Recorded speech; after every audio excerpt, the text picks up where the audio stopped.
Nous évoquons très souvent le sujet de l'Allemagne pour arriver immanquablement à cette triste conclusion. Ce pays est redevenu l'ennemi de l'Europe en général et de la France en particulier.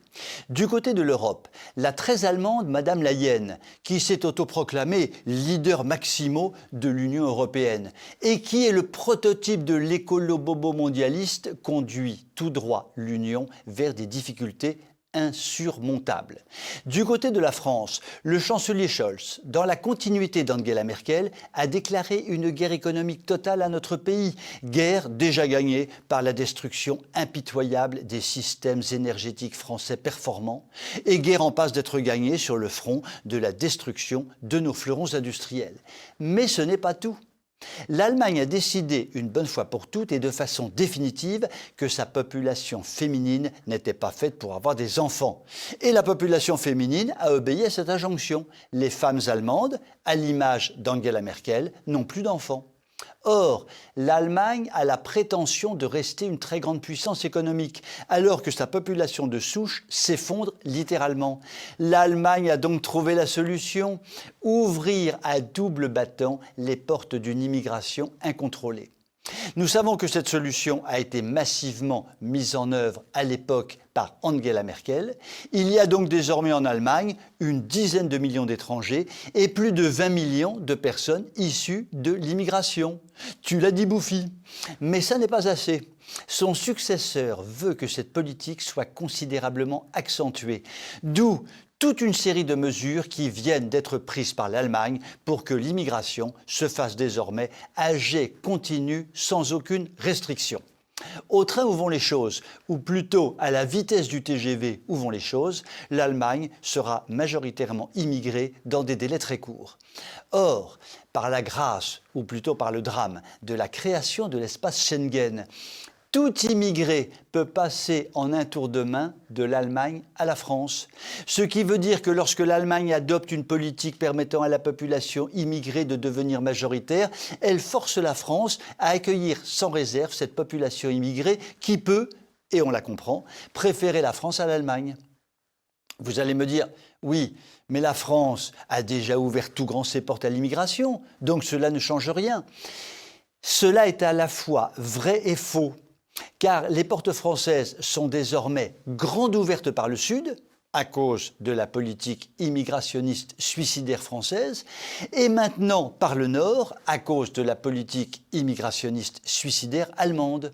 Donc l'Allemagne accélère sa mort à vive allure, mais aussi la nôtre.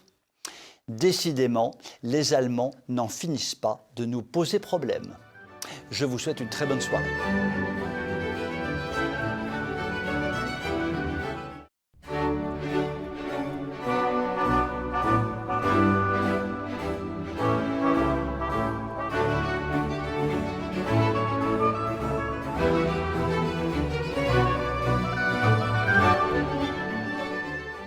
Oui, nous avons compris la leçon de Macronor Conductador. Nous devons désormais vivre sobrement. Nous sommes entrés dans une ère nouvelle, l'ère de la sobriété à tous les étages. Fini le temps de la consommation effrénée ou de petits plaisirs que l'on s'offre quotidiennement. Fini le temps de l'insouciance, l'heure est à la sobriété. Et nous devons donc désormais vivre sobrement. Et Macronor Gaspillator nous donne l'exemple parfait de la sobriété en faisant par exemple en grand équipage un aller-retour au Qatar histoire d'assister à un match de foot perdu ou en multipliant les voyages inutiles, toujours en grand équipage comme il se doit. Il y a donc deux catégories de Français. 67 millions de ploucs de base qui n'ont qu'un seul droit, celui d'être le plus sobre possible, et quelques milliers de nantis à qui tout est permis. Tiens, je vais vous parler de la plantureuse Marlène Schiappa d'amour, dont je ne vous parle plus depuis des mois car elle a été remplacée dans mon cœur d'artichaut par Sandrine Roussi, pour laquelle j'ai une véritable passion. Si je vous parle de la Marlénou, c'est parce qu'elle a effectué récemment un voyage en Corse placé sous le signe d'une sobriété totale. En effet, pendant ses déplacements en voiture sur les belles routes de Corse, elle a mobilisé en permanence des forces de l'ordre en nombre important, une caravane de véhicules non moins importante, Oui, quand même. Un sous-ministre qui se déplace, cela mérite quand même beaucoup de policiers et plein de véhicules. Et pendant l'un de ces déplacements, patatras, boum boum, une voiture du cortège roulant probablement un peu trop vite a accidenté une voiture qui passait par là. Poisse de poisse de poisse. Le cortège s'est arrêté, puis est reparti en 4e vitesse, sobriété oblige, pour conduire la Marlenou à son lieu de rendez-vous. Essayons d'être objectifs. Objectivement, la très nombreuse protection policière, le cortège de voitures, l'organisation générale du voyage de la Marlenou, tout cela manque totalement de sobriété. Ce qui n'est absolument pas grave, puisque Madame le ministre fait partie de cette petite élite privilégiée qui a tous les droits, mais qui n'a à peu près aucun devoir. J'en ai évidemment parlé à tante Gertrude, qui a parfaitement résumé la situation. Mon petit gars, qu'elle a causé la tantinette. Tu connais évidemment la fameuse phrase « Faites ce que je dis, mais pas ce que je fais ». Eh bien, cette phrase concerne très exactement ceux qui prétendent nous gouverner. Ils ne s'appliqueront jamais à eux-mêmes ce qu'ils nous demandent de faire au jour le jour, et c'est en cela qu'ils sont insupportables, et c'est pour cela que nous ne les supporterons pas indéfiniment. Sacrée tantinette va, elle me plaît de plus en plus. Je vous souhaite une très bonne soirée.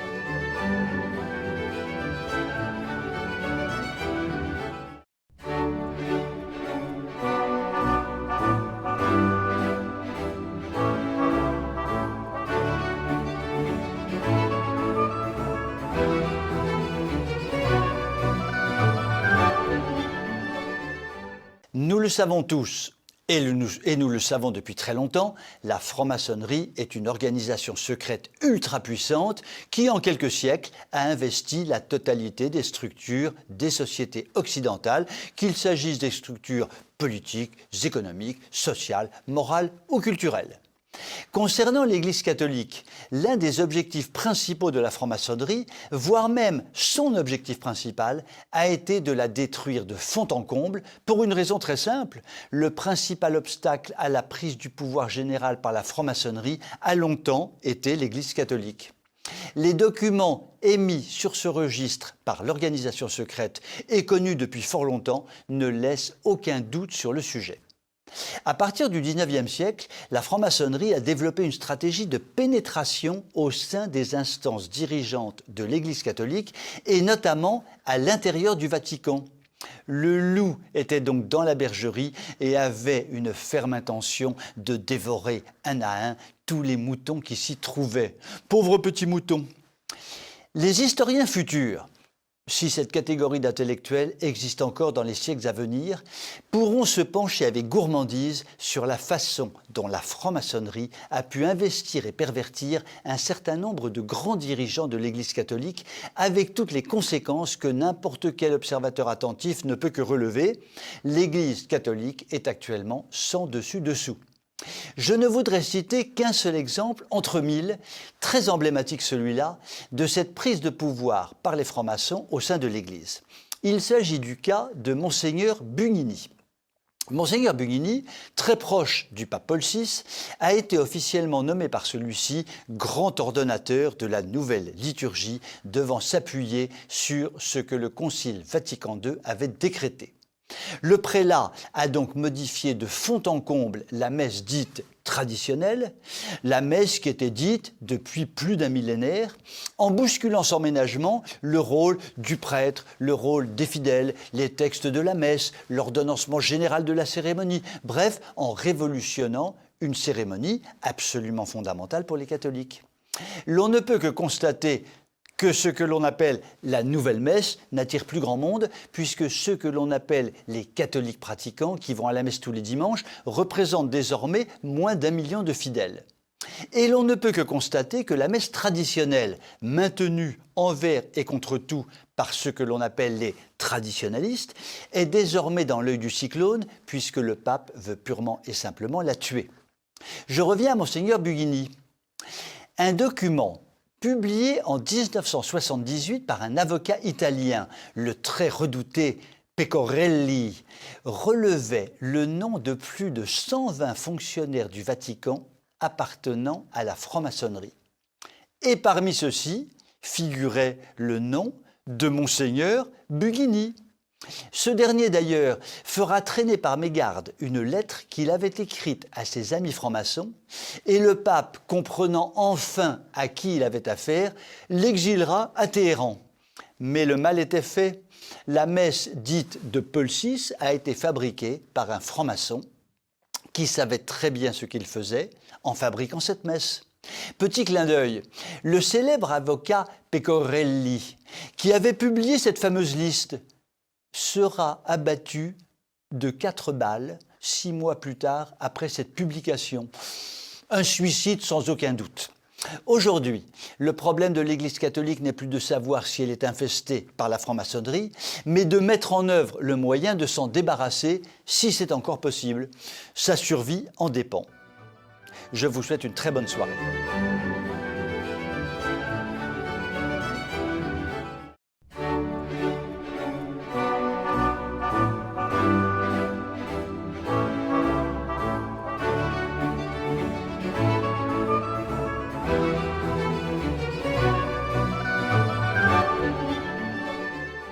Il court depuis 3 siècles une anecdote concernant le roi Soleil, le célébrissime roi Soleil, le monarque le plus important de l'époque, le très grand Louis XIV. Ayant fait construire le phénoménal château de Versailles et s'y étant installé, il indiqua un jour à son célèbre jardinier, le grand Lenôtre, qu'une rangée d'arbres de vaste dimension masquait une vue que le grand roi jugeait importante. Le lendemain matin, en admirant le parc d'une fenêtre de sa chambre, il s'aperçut que la rangée d'arbres avait été abattue pendant la nuit. Comment le nôtre aurait-il pu ne pas donner suite à une idée personnelle de son royal interlocuteur? Louis XIV était grand et le contenter était un grand plaisir. Or, il semblerait que nos derniers présidents de la République manifestent une passion pour le château de Versailles, dans l'espoir secret très probablement que l'histoire future les assimile au grand roi. Rien que d'y penser, j'en rigole jusqu'à m'en arracher les poils de bras. Car enfin, nos pseudo-présidents tentant d'enfiler les habits du grand roi, c'est un peu comme si moi, votre chroniqueur préféré autoproclamé, j'essayais d'enfiler les habits de Christophe Colomb ou de Donald Trump. En 2012, lorsque Sarko le Traître fut élu à la présidence de la République, il dégagea illico presto François Fillon du célèbre pavillon de la Lanterne, situé dans le parc du château. De tout temps, ce pavillon avait été affecté au Premier ministre. Pour Sarko, cela n'était pas possible. Le descendant de Louis XIV, c'était lui et personne d'autre. Fillon, tu dégages, Raoust, je ne veux plus te voir là. Et Sarko le Traître s'est donc installé dans le pavillon de la Lanterne, à proximité immédiate du merveilleux château de Versailles. Manuchon Louis Ier et sa maman Bricheton se sont à leur tour installés dans la Lanterne. Descendance de Louis XIV oblige. Mais voilà qu'a surgi un problème terrifiant, affolant, insupportable.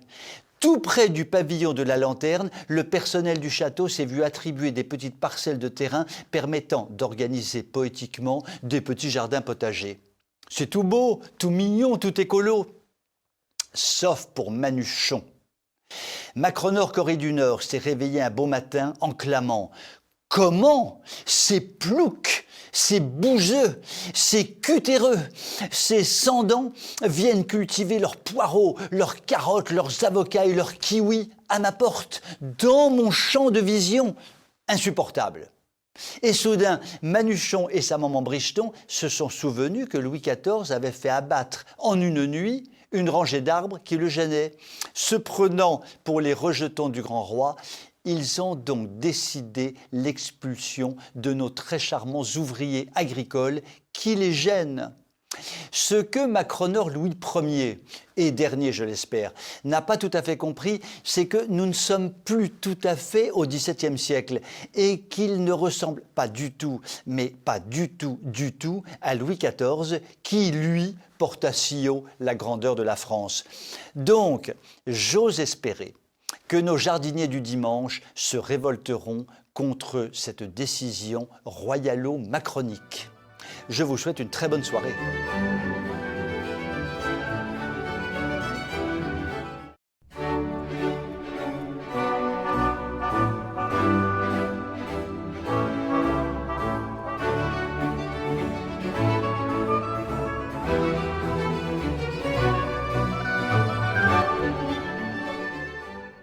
est impossible, il serait insupportable, il serait inadmissible qu'un seul des membres de la magnifique communauté rebelle de TV Liberté n'ait pas été voir le film d'exception que vient de produire le Puy du Fou. Je veux parler du film « Vaincre ou mourir ».